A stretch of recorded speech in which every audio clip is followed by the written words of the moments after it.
용기역 프루지오 아치베르의 청약 접수가 마감되었습니다. 샤넬백 5개로도 청약 수요자들의 마음을 사로잡기에는 무리가 있었던 것 같은데요. 그만큼 입지가 중요하다는 뜻으로 우리는 받아들여야겠죠. 여러분의 내집 마련 도우미 대우경북 아파트와 함께 용기역 프루지오 아치베르의 청약 경쟁률 분석 시작해보시죠.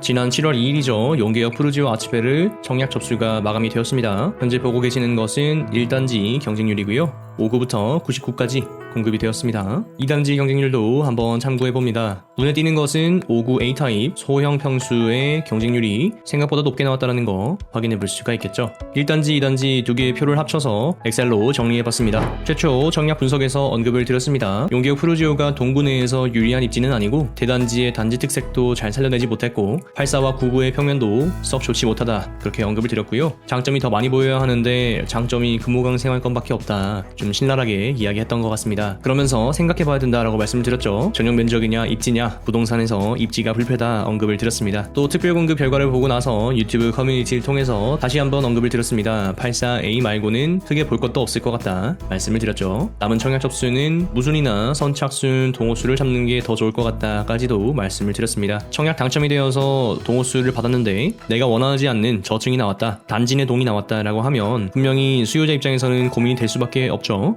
그래서 내가 동호수를 지정해서 골라잡을 수 있는 선착순이 조금 더 낫지 않겠는가 하는 말씀까지도 드렸습니다. 우리가 실제로 청약 접수 결과를 맞이하니까 84A가 1단지, 2단지 합쳐서 617개의 통장이 들어왔다는 걸 확인해 볼 수가 있죠. 두 단지가 중복 청약이 가능하다는 것을 고려했을 때는 생각보다 적은 통장이다라는 생각이 들고요. 84A의 공급 세대가 406세대라는 것을 고려해 보았을 때 617개의 통장은 1.5 수준의 경쟁률밖에 되지 않았다. 그러니까 용기역 프루지오에 대한 평가가 썩 좋지 못했다라는 것을 단번에 확인할 수가 있겠죠. 눈에 띄는 건 59 A타입이다 라고 언급을 드렸습니다. 경쟁률이 상당히 높게 나왔는데요. 이거는 아무래도 공급 세대수가 좀 적기 때문이 아닌가 생각이 들고요. 통장 개수는 223개로 그렇게 많지 않은 통장이긴 합니다.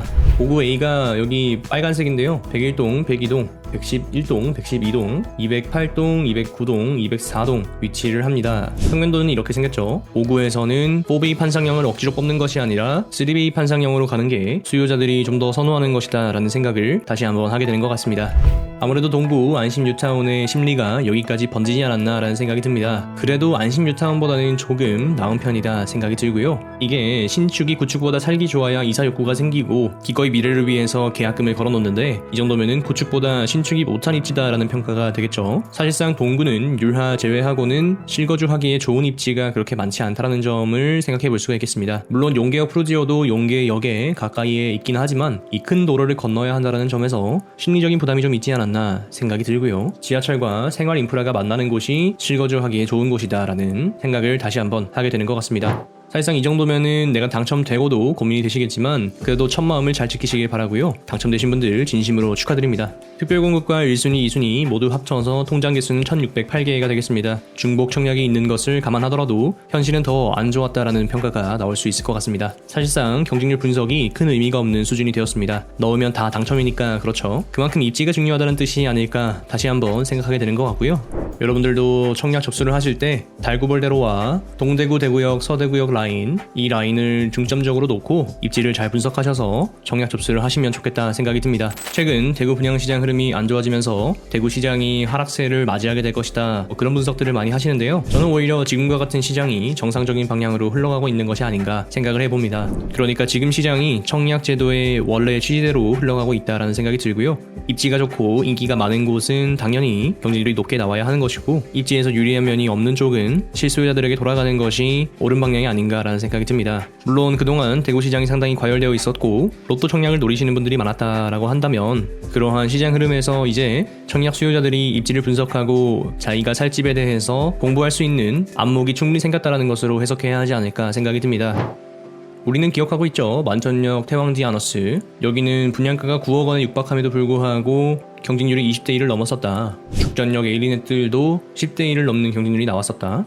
반면 북구청력 푸르지오나 용계역 푸르지오는 썩 좋지 못한 성적을 거두었다라는 점들을 비교해 봤을 때 앞으로 대구시장의 흐름도 이러한 양극화 흐름으로 지속되지 않을까 생각이 듭니다. 생각해봅시다. 대구의 현재 신축 가격 흐름이 7, 8억을 호가하고 있습니다. 이런 와중에 분양가는 아직 6억 원 수준에 머물러 있으니까 오히려 실수요자 입장에서는 내가 미래에 3년 뒤에 살 집을 조금 더 싸게 구할 수 있는 기회가 아닌가 생각이 들고요. 무주택에서 1주택으로 가는 것을 망설이지 않으셨으면 좋겠습니다. 2주택자가 되었을 때의 그 심리적인 편안함과 내 집 마련이라는 그 꿈을 이룰 수 있는 시기가 역사상 그렇게 많지 않았다는 것을 기억하시면서 인플레이션에 대한 방어수단으로 실거주 한 채 마련하시는 건 충분히 좋은 선택이다 생각이 듭니다. 그러니까 용계역 푸르지오 아츠베르에 청약 당첨되신 분들도 너무 좌절하지 마시고 내가 청약 접수할 때 그 첫 마음을 지켜서 계약까지 잘 이루어 가실 수 있기를 바라고요. 아무래도 대구공항이 군위로 이전을 하고 나면 동구에도 희망의 빛이 보이지 않을까 생각하고 있습니다. 주어진 기회를 놓치지 않으시는 여러분 되셨으면 좋겠습니다. 시청해주셔서 감사합니다. 영상이 도움이 되셨다면 구독은 알아서 해주시고 좋아요 잊지 말고 부탁드립니다. 대우경북아파트는 여러분이 청약 당첨, 내 집 마련하시는 그날까지 계속해서 분석하겠습니다. 여러분에게 행복과 행운이 가득하시기를 기원합니다.